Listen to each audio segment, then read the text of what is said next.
Hey, Brian Manning here. Josue Pavon by my side. CLNS Media after the Celtics lost. Game 6, 110-107, blowing a 14-point fourth quarter lead. A collapse reminiscent of ones we saw earlier in the year, as well as past gut-wrenching playoff losses that the Celtics are used to. I think we all can point to different ones that are similar to this, but they can erase it and swipe it from our memories if they win 2 straight, close the series here in 7, or at least just get it to a 7 and battle in that game. You gotta think about it one game at a time, right? Yeah, right. anything can happen in a 7, and I think they force that, you'll feel a little bit better. Some second guesses, regrets out of this series, certainly. A series that it feels like the Celtics have played better overall. No Chris Middleton on the Bucks side, so again, you're going to be feeling pretty rough losing a series in this fashion, but they have a chance to get it right in Milwaukee. It's going to be tough.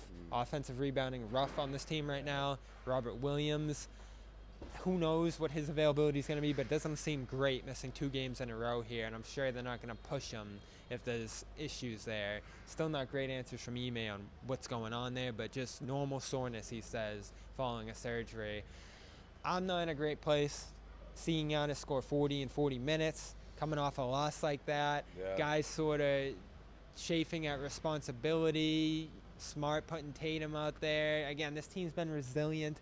They've been great. They've bounced back from losses in the series, but this one is just next level. And now you're going back to Milwaukee. Giannis is playing at this level every other day. Thin rotation. I think this series is over. Where are you at? I'm on the other side, Bobby. I don't think it's over. I definitely think we'll get a Game 7. Can the Bucks steal Game 7? Sure, of course they can. But I still think the Celtics have a chance in this one.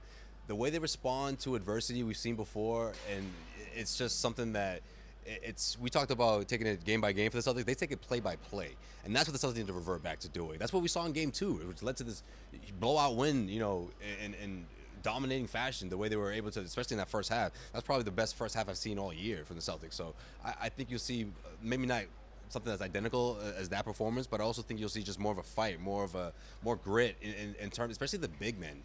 I'm surprised that ever since the whole, and I know it was a stretch to begin with, but the whole, the Giannis stopper being Grant Williams, and we haven't seen even flashes of that guy since, in my opinion.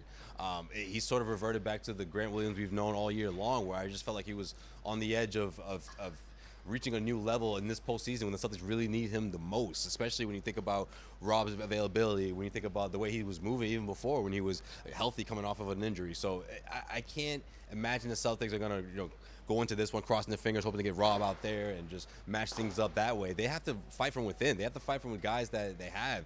Al's been tremendous. Al's been terrific, but he needs some help down low. He needs some help in the perimeter. That's a tough question. So, jumping for up fakes and not staying to your feet.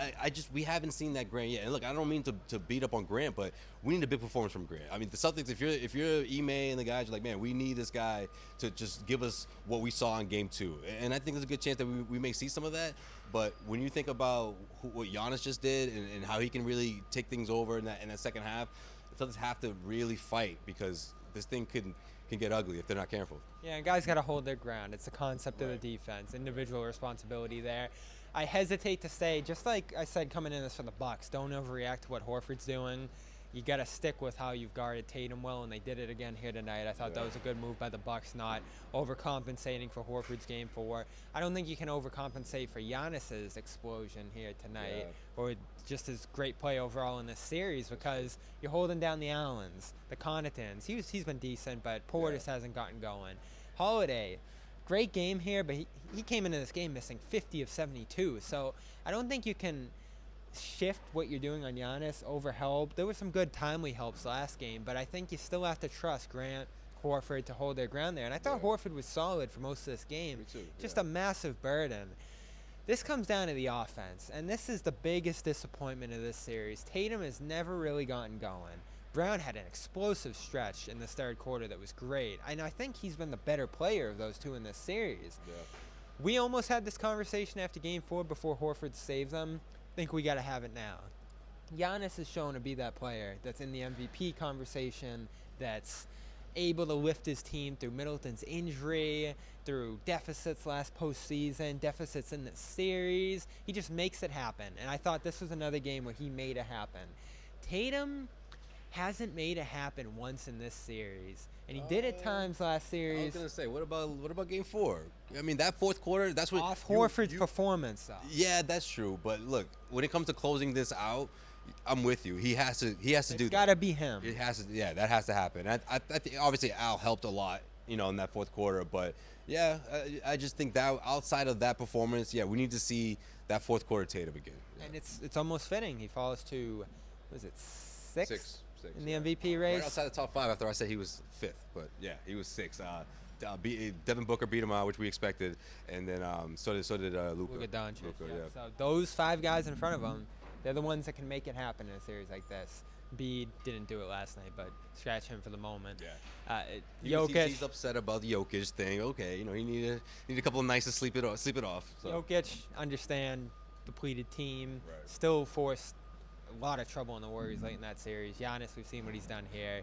Doncic in that Phoenix series, and Booker coming back from injury in these playoffs. So if you want to be in that conversation, if you're Tatum, this is the moment. Yeah. And there's going to be criticism, rightfully so, if he doesn't come through here because he's had a rough series. That's fair. That's fair, Bobby. I think that's spot on because we talked about it on the trip on the way over here. How if Tatum didn't do what he did in Game 4, a lot of people will be asking, what's going on with Tatum? Like, this is where you're supposed to shine the most. And I guess you sort of said it. Horford bailed him out in a sense, right? Yeah. If Horford doesn't go off the way he did, especially in that fourth quarter, the series might be over right now. I mean, that's how serious things can get when you're not careful, when you're not playing a full 48. Sure, Al did his job and more. Someone like Derek White finally got out of his funk in this one, right? Game 5. You need those guys to help you, but at the end of the day, that has to be the Jayson Tatum has to be the guy to close things out in the fourth quarter, put together a scoring run, Make a play late in the game, or at least initiate it, right? Because that was the thing I was giving him the most credit for, and especially in the first half of these games, the first couple of games where he was getting out to these really slow starts and scoring, but he was stacking up assists, right? Well, I think he had 8 assists in one half in that Game 2. A lot of intensity on the defensive end. He was jumping the passing lane, stealing the ball. So I think that's one thing that you can guarantee you'll get from Tatum. I mean, a solid performance, one of those games where you say, okay, Tatum did his job, but is that going to be enough out in Milwaukee in front of this crowd? The defense, the rebounding, the effort, I think those are just as important. Well, I think it's fine. I think, yeah, exactly. It's fine, but it's just as important as Tatum being Tatum when you need your superstar to come through and help salvage this series. He showed spurts of it in that third quarter, but they needed him late, and he's got to put together a full one. First quarters have been a struggle. That's what it has. Yeah, that's it. He hasn't put together a full performance yet. Mid-range shooting coming into this one, 19%. Three-point shooting, not much better, 34% coming into this one. Got to get to the basket. He's struggling there. I think 52% after shooting 68% during the year. They're shutting him down. That drop scheme's getting to him. He can't shake these defenders. The screener's got to do a better job. But at some point, you got to put your head down like Giannis has done in isolation and plow through a guy, even with bodies in the lane, draw free throws. Giannis didn't commit a foul until the fourth. And they got 4 on him in quick order there. But he's just got to be better. And that's going to be the story of this series. If they lose, we'll watch it. Game 6, the decisive game. Do the Bucks move on? Do the Celtics bring it back here for Game 7? If you need to lower your anticipation in the meantime, get that heart rate down, calm.com/garden, 40% off a premium subscription. Sleep, meditation. I don't know if everyone knows this, but your mind's like a muscle, so you have to work it out. Are you still showing that LeBron commercial? I haven't seen it in a while, but that's a good way to put it. But no, he's accurate. You're gonna need that going into Game 6. You want to work out that muscle. Start thinking clearly.